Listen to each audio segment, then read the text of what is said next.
नमस्कार, मैं कमलेश सर, वीरभूमि दिल्ली से।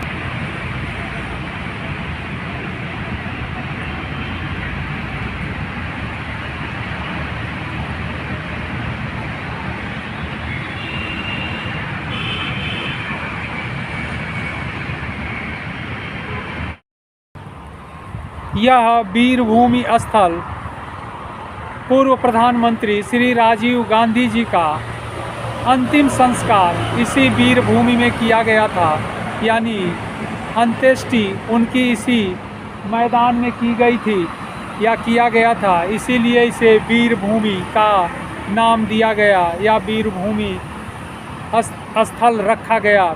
और श्री राजीव गांधी जी श्रीमती इंदिरा गांधी जी के पुत्र थे और उनके पिता श्री फिरोज गांधी जी थे। श्री राजीव गांधी जी का जन्म 20 अगस्त 1944 को बम्बई में हुआ था।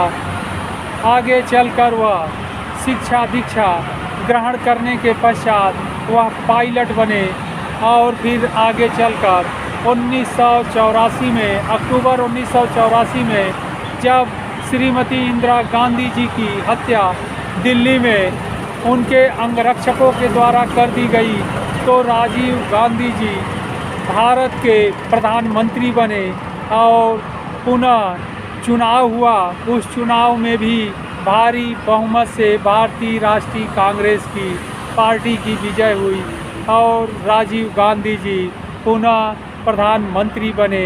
इस प्रकार राजीव गांधी जी भारत के प्रधानमंत्री 1984 से 1989 तक यानी 1984 टू 1989 तक थे। इसके बाद राजीव गांधी जी वर्ष 1991 में तमिलनाडु राज्य के दौरे पर थे और 21 मई को तमिलनाडु के पेरम्बुदूर नामक स्थान पर मानव बम के द्वारा उनकी हत्या कर दी गई। इस प्रकार राजीव गांधी जी श्री पेरुम्बुदूर नामक स्थान पर शहीद हो गए और उनके पार्थिव शरीर को अंतिम रूप से लाकर दिल्ली के इसी वीरभूमि मैदान में उनका अंतिम संस्कार किया गया। इस प्रकार यह वीरभूमि स्थल राजीव गांधी जी के अंतिम संस्कार स्थल के रूप में प्रसिद्ध है।